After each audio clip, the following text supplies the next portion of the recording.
तो स्टूडेंट्स, आज हमारा विषय है, हमने अभी पीछे पढ़ा था चाल और वेग के बारे में, तो इसी विस्तार में इसी विषय में हम आगे थोड़ा पढ़ते हैं। चाल क्या है तो हमने पढ़ा था एकांक समय में तय की गई कुल दूरी को चाल कहते हैं। अब यहाँ हम एक उदाहरण लेते हैं कि यदि कोई वस्तु की चाल अलग अलग समय में अलग अलग है तो हम चाल कौन सी बने। अब मान लीजिए वस्तु का मैंने एक उदाहरण लिया है कि एक वस्तु 30 किलोमीटर की दूरी 1 घंटे में तय करती है, फिर अगली 30 किलोमीटर अगले 1 घंटे में 50 किलोमीटर की दूरी तय कर रही है, और उससे अगले 1 घंटे में वो 40 किलोमीटर की दूरी तय कर रही है। तो हम यहाँ क्या देख रहे हैं कि समय अंतराल एक समान समांतरालों में अलग अलग दूरी वो तय कर रही है। अब हम उसकी चाल इस तरह नहीं निकाल सकते, हम जो सामान्य तरीका हमने निकाला था कि तय की गई दूरी बटे लिया गया समय, तो इसमें भी हम वही सूत्र उपयोग करेंगे। तो हम यहाँ मान लेंगे औसत चाल। ये औसत चाल क्या है? तय की गई कुल दूरी बटे लिया गया कुल समय। तो यहाँ हमने इसको, अगर हम दूरी को s लिखते हैं और समय को, टाइम को t लिखते हैं और वे चाल को v लिखते हैं, तो इसलिए औसत चाल क्या होगा, हम यहाँ औसत चाल कैलकुलेट कर सकते हैं। तय की गई कुल दूरी, कितनी दूरी तय की है? 30 किलोमीटर और 50 किलोमीटर और 40 किलोमीटर। तो यहाँ हम देखते हैं कुल 120 किलोमीटर की दूरी वस्तु ने तय कर ली है। समय कितना लिया? 1 घंटा, 1 घंटा और 1 घंटा, तो कुल 3 घंटे का समय वस्तु ने लिया है। तो यहाँ तय की गई कुल दूरी कितनी है? 120 किलोमीटर, और लिया गया समय कितना है? 3 घंटे। तो यहाँ अगर हम उत्तर ज्ञात करते हैं तो हम क्या देखते हैं कि 40 किलोमीटर प्रति घंटा की औसत चाल वस्तु की निकल आती है। तो औसत चाल क्या है? औसत चाल है तय की गई कुल दूरी बटे लिया गया कुल समय। अब यहाँ हम बात करते थे वेग की। हमने वेग क्या कहा था? वेग क्या है? एक निश्चित दिशा में चाल को वेग कहते हैं। अगर हम इसके हिसाब से समझे तो एकांक समय में तय की गया कुल विस्थापन वेग है। तो एक निश्चित दिशा में चाल को वेग कहते हैं। अगर हमें औसत वेग निकालना हो तो वो हम कैसे निकालेंगे? तो औसत वेग के लिए प्रारंभिक वेग और अंतिम वेग दोनों को जोड़कर 2 से भाग कर देंगे। तो यहाँ प्रारंभिक वेग को हम यदि u मान ले और अंतिम वेग को यदि v कहें तो VAV यानी कि एवरेज, औसत, VAV हम एवरेज के लिए लिख रहे हैं यहाँ पर, बराबर होगा u प्लस v बटे 2 के। तो हम यहाँ, अब आपने देखा कि औसत चाल क्या है और औसत वेग क्या है। अब इसके बारे में हम अगले पॉइंट पर बात करते हैं, इसे हम फटाफट बदल लेता हूँ। इससे पहले हम ये जरूर समझ लें कि चाल और वेग का मात्रक जो है वो मीटर प्रति सेकंड होता है, दोनों का एक ही मात्रक है।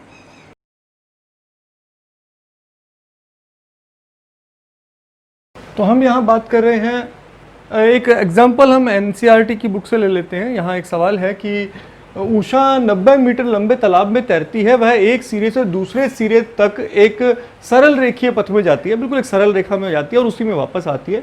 इस दौरान कुल 180 मीटर दूरी 1 मिनट में तय करती है। उषा की औसत चाल और औसत वेग ज्ञात कीजिए। तो यहाँ हमें ये जरा एक बार इस सवाल को देख लेते हैं। यहाँ हमारे पास दिया क्या है? दिया है कुल दूरी कितनी है? कुल दूरी हमारे पास है यहाँ 180 मीटर दूरी उषा ने तय की, और समय कितना लिया? समय, अब दूरी को हम यहाँ आइडेंटिफाई कर लेते, दूरी को हम S से लिखते हैं और समय को हम T से लिखते हैं। तो समय लिया उषा ने 1 मिनट। अब क्योंकि या तो हम लेंगे किलोमीटर प्रति घंटे में या हम लेंगे मीटर प्रति सेकंड में, और क्योंकि मात्रक मीटर प्रति सेकंड है तो हम यहाँ इसको मिनट के सेकंड बना लेंगे। तो मिनट के सेकंड कितने होंगे? 60 सेकंड होंगे 1 मिनट में, तो कुल 60 सेकंड वो लेती है 180 मीटर दूरी तय करने में। तो यहाँ विस्थापन क्या होगा? औसत चाल क्या होगी? तो औसत चाल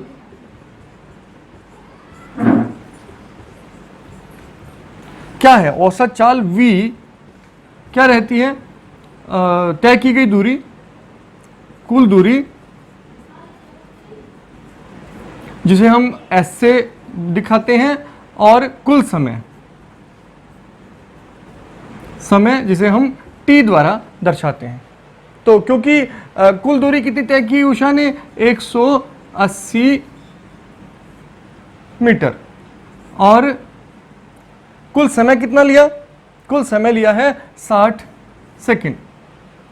तो हमारे यहाँ उत्तर क्या आएगा?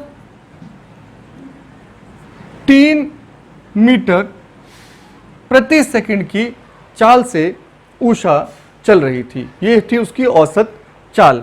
अब हम अगर वेग ज्ञात करें तो वेग क्या होगा? अब हम औसत वेग ज्ञात कर लेते हैं।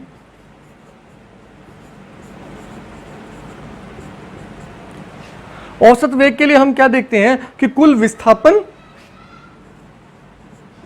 अब मैंने कहा था ना कि ये दूरी जो है, इस दूरी के स्थान पर वेग में क्या है? वेग में विस्थापन है। तो कुल विस्थापन बटे कुल समय।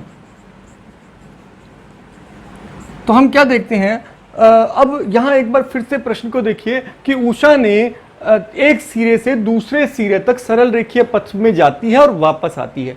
यानी कि उषा जिस पॉइंट से चली थी वह स्विमिंग पूल में आगे तक गई और वापस आई, तो वह जहां से चली थी वहीं वापस लौटी है। इसलिए विस्थापन कितना हुआ? यहां अगर हम विस्थापन देखें तो विस्थापन यहां से उषा ने चलना शुरू किया, वो यहां तक गई, कुल 90 मीटर की लंबाई है, और वह इसी पथ से वापस लौट आई और फिर वापस इसी पॉइंट पर, अपने ए पॉइंट पर, हम इसे मान लेते हैं कि अगर ये ए पॉइंट से बी पॉइंट पर गई थी तो बी पॉइंट से वापस ए पॉइंट पर भी आई है। तो यहाँ विस्थापन कितना है? ये वहीं पहुंच गई जहां से शुरू की थी, तो इसलिए विस्थापन कितना है? कुल 0 विस्थापन है, तो 0 है ना, और 0/60 हो गया। ये सेकंड 60 है, 60 सेकंड इसने लिया, तो वेग कितना हो गया? 0 मीटर प्रति सेकंड वेग है। तो यहां आपने देखा, इस तरह से हम वेग और औसत चाल को कैलकुलेट कर सकते हैं। तो अब हम बात करेंगे त्वरण की। त्वरण, एक्सेलरेशन। तो क्या है त्वरण? वेग में परिवर्तन की दर को त्वरण कहते हैं। यहां परिवर्तन की दर क्या है? एकांक समय में हुआ परिवर्तन, ये परिवर्तन की दर होती है कि एक निश्चित समय में कितना परिवर्तन, बदलाव हो रहा है, कितना परिवर्तन हुआ है वेग में, वो परिवर्तन की दर है। तो इस दोनों परिभाषाओं को एक ही कह सकते हैं हम, वेग में परिवर्तन की दर को त्वरण कहते हैं या एकांक समय में हुए वेग में परिवर्तन को त्वरण कहते हैं। तो त्वरण क्या है? वेग में परिवर्तन और लिया गया समय। तो वेग में परिवर्तन क्या है? इसका मतलब वेग बदला है, तो हम इसे परिवर्तन कैसे ज्ञात करेंगे? यदि मैं कहूं कि कोई चीज, कोई वस्तु 40 की स्पीड से चल रही थी और बढ़कर 80 की स्पीड से हो गई, स्पीड बढ़कर 80 हो गई, तो हम इसका अंतर कैसे ज्ञात करेंगे? हम लेंगे कि बाद का वेग कितना है, 80 है, पहले का वेग 40 है, तो दोनों घटा लेंगे तो हमें इसका अंतर मिल जाएगा 40। इसी प्रकार से हम यहां भी करते हैं, बाद का वेग माइनस पहले का वेग, तो बाद के वेग को हम क्या बोलते हैं? अंतिम वेग। तो अंतिम वेग v, हम इसे वेग को v लिखेंगे, अंतिम वेग को v लिखेंगे और बाद का पहले का वेग इसमें से घटा लेंगे। तो पहले का वेग क्या होता है? प्रारंभिक वेग या आरंभिक वेग, इसको हम u से लिखते हैं। और समय कितना आया? तो समय हम मान लीजिए t समय लगता है किसी वस्तु को, ठीक है, तो उसमें हम क्या कहते हैं कि त्वरण a, त्वरण को हम a से डिनोट करते हैं, तो त्वरण a बराबर किसके होगा? v माइनस u बटे t के, यानी कि अंतिम वेग माइनस प्रारंभिक वेग को बटे t, समय को भाग दे दें तो हमारा त्वरण में अंतर, त्वरण आ जाएगा, त्वरण प्राप्त कर लेंगे हम। जैसा कि हम त्वरण के बारे में पढ़ रहे थे, त्वरण वेग में परिवर्तन की दर को त्वरण कहते हैं। अब आप यहाँ देखिए, त्वरण जो है वो वेग पर निर्भर करता है, वेग से संबंधित है। क्योंकि वेग से संबंधित है, अब वेग एक सदिश राशि है। हमने यहाँ देखा था कि वेग क्या है? वेग है विस्थापन बटे समय। तो विस्थापन एक सदिश राशि है, इसलिए वेग भी एक सदिश राशि है, और क्योंकि वेग सदिश राशि है इसलिए त्वरण भी एक सदिश राशि है। मैंने बताया था आपको पीछे कि जब कोई भी सदिश राशि, एक सदिश राशि एक अदिश राशि होगी या दोनों सदिश राशियां होंगी, तो जो चीज़ बनेगी वो भी सदिश राशि ही होगी। तो त्वरण जो है वो क्योंकि वेग से निकाला जाता है, इसलिए त्वरण भी एक सदिश राशि है। अब हम बात करते हैं, त्वरण दो प्रकार का हो सकता है, एक समान त्वरण और एक असमान त्वरण। एक समान त्वरण क्या है? यदि वस्तु सीधी रेखा में चलती है और समान समय अंतराल में समान रूप से घटता या बढ़ता है तो वस्तु के त्वरण को एक समान त्वरण कहते हैं। इसका यदि एक वस्तु सीधी रेखा में चलती है और समान समय अंतराल में समान रूप से घटता या बढ़ता है तो वस्तु को एक समान त्वरण में कहा जाता है। इसका हम उदाहरण ले सकते हैं, मुक्त पतन में गिरती हुई वस्तु।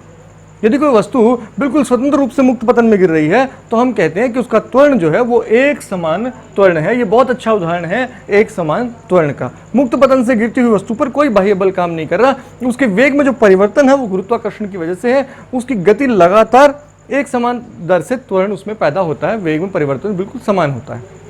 अगला हम बात करते हैं असमान त्वरण। यदि हम असमान त्वरण के बारे में पढ़ें तो यदि कोई वस्तु का त्वरण समान समय अंतरालों में असमान रूप से घटता या बढ़ता है।